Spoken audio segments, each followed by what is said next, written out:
Welcome to my channel. Today I will tell you about a terrifying story that happened in 2014 on Vancouver Island, when a couple, Ethan and Danny, experienced the most terrifying moments of their lives. This story is not for the faint-hearted, so make sure you are ready before listening. Ethan and Danny are a young couple with a passion for camping and exploring nature. They have camped on Vancouver Island many times before and are confident in their experience. Vancouver Island, with its beautiful coastline and dense forests, is an ideal destination for those who want to separate themselves from the modern world. That weekend, they decided to go to a deserted beach, far from the roads and civilization, to enjoy the silence and peace. Nothing forewarned them of the terrible things that would happen. They meet Leon, a New Zealander camping nearby, and invite him to join them at a campfire. The conversation around the fire takes a strange turn when the three begin to hear mysterious voices from the woods. Danny stops and listens, trying to figure out where the sound is coming from. At first, she thinks it's just the wind blowing through the trees, but then the sound grows clearer, as if someone is talking. The hairs on her neck stand up. She turns to Ethan, her face showing concern. "Did you hear that?" she whispers. Ethan listens for a moment, then nods. "I heard it. It's like someone saying something. But where?" The whispering continues, becoming clearer, but it's not in a language they understand. The voices are foreign, not from their world. Ethan feels his heart beat faster, while Danny begins to tremble. "What should we do?" Danny asked, her voice trembling. Ethan shook his head. "I don't know. Maybe it's just someone walking around. Don't worry." But deep down, he didn't believe his own words. Ethan and Danny lay motionless in the tent, trying not to make any noise. The footsteps started in the distance, soft as the sound of leaves being trodden underfoot. But then the sound gradually became clearer, closer, as if someone was circling their tent.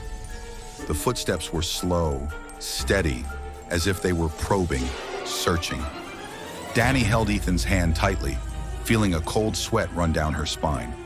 She didn't dare breathe too hard, afraid that even a breath would alert the outsider to them. Ethan whispered a small prayer, hoping that it was all just a nightmare. Then suddenly everything went silent. No more footsteps, no more leaves, just a suffocating silence. But then from above the tent, they heard the whispering again. This time it was almost right next to their ears, clearer but still incomprehensible. Danny closed her eyes, trying to control the fear that was filling her. But the sound kept coming, lingering, as if it was trying to tell them something. Ethan suddenly realized that their tent was shaking slightly, as if someone had touched it from outside. "What should we do?" Danny asked, her voice breaking. Ethan didn't know how to respond. He only knew that they were being watched, and that this was not normal. When the sun began to shine through the trees, Ethan and Danny felt relieved but still nervous. They quickly packed up the camp, each movement quick and somewhat hurried. Neither of them said a word to each other, as if afraid that talking would revive the mysterious sounds of the night before. As they were about to leave, Danny stopped. She bent down to the ground where she saw a series of strange footprints. Small footprints, not belonging to humans or any animal they had ever seen.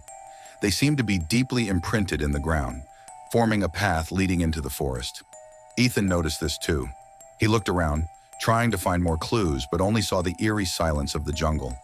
On the way back, they met Leon again, whom they had parted with the night before. Leon looked extremely frightened, his face pale. He said that he had also heard voices in the night and decided to leave the area immediately after parting with them. Leon said that he would never come back here again. Ethan and Danny looked at each other, sensing that this experience was more than just a strange story, but perhaps a sign of something more dangerous. When they got home, Danny couldn't sleep for days. She kept having dreams about shadows following her, and whispers still echoed in her head, a reminder of what they had been through. Ethan was no better, but he tried to push everything aside and move on with his life. However, in his mind, he knew that they had touched something that did not belong to this world, and that it would haunt them forever.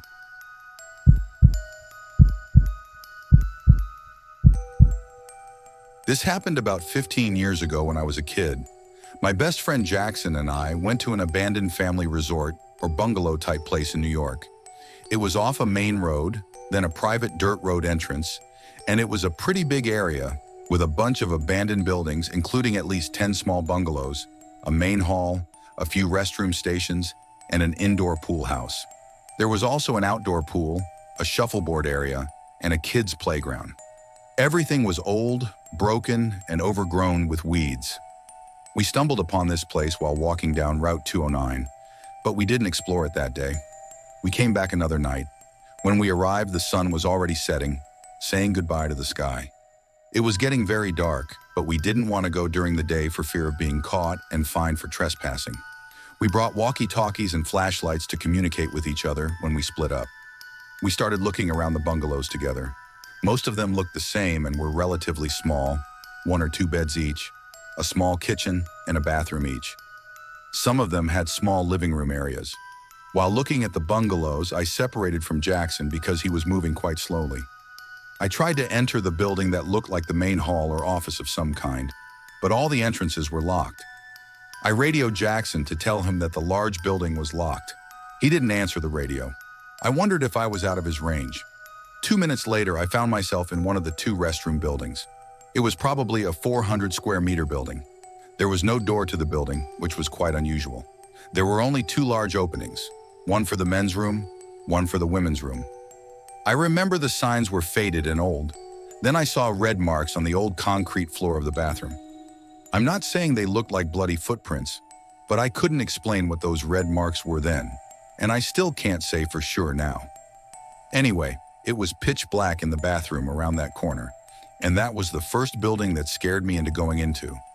I tried to radio Jackson again, hoping he was within range this time. I pressed the button on the radio and said, "Hey, where are you?" When I let go of the button, I heard the beeping sound that the radio picked up after receiving a message from the bathroom. It almost gave me a heart attack. Then I thought Jackson must be in there, hence the red marks. I called his name and it echoed.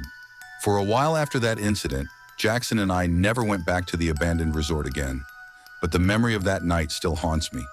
That day, the light from the flashlight and the strange marks in the bathroom never faded from my mind.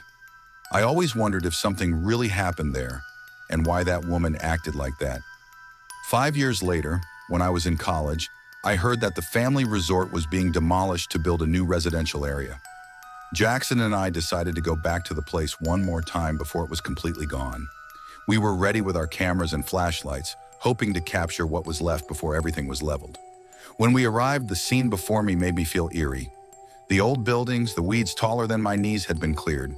The areas that used to be the children's playground and swimming pool were now just debris and bare ground.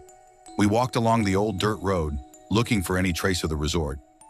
Memories of that night came back to me as we approached the restroom area. I opened the door to the restroom area we had visited. There was no trace of the strange red marks from before, only cracked concrete floors and dirt. But when I saw a cracked tile, something suddenly occurred to me. In the dim light of the flashlight, I saw something glinting under the dust. I bent down and pulled out a broken tile. Underneath, there was an old piece of paper. I opened it and saw strange handwritten characters, like some kind of ancient script. The characters were not in any language I had ever seen, but I could feel the gloom from it. Jackson saw me studying the paper and asked, "What did you find?" I showed him and he was also confused. "Maybe this is part of a prank or a way to scare people," he said, but I felt something was wrong. I put the piece of paper in my backpack and we continued to explore the area. As we left the resort, I couldn't stop thinking about the piece of paper and the strange characters. Even though we didn't find any trace of the woman or the strange red marks that night, its mystery still made me feel uneasy. I wondered if we were the first to discover something strange there, and if the resort really contained secrets that no one knew about. A few weeks later, I asked an expert in ancient characters to decipher the piece of paper. The results were not reassuring. The characters on the paper seemed to be some kind of ancient language related to strange rituals and beliefs. It made me feel that maybe the abandoned resort was more than just an abandoned place, but might have been the site of some dark and mysterious activity in the past. In any case, Jackson and I never went back there. The memory of that night and what we found left an indelible mark on my mind. I never learned the whole truth about that resort, but the mystery and fear have always stayed with me.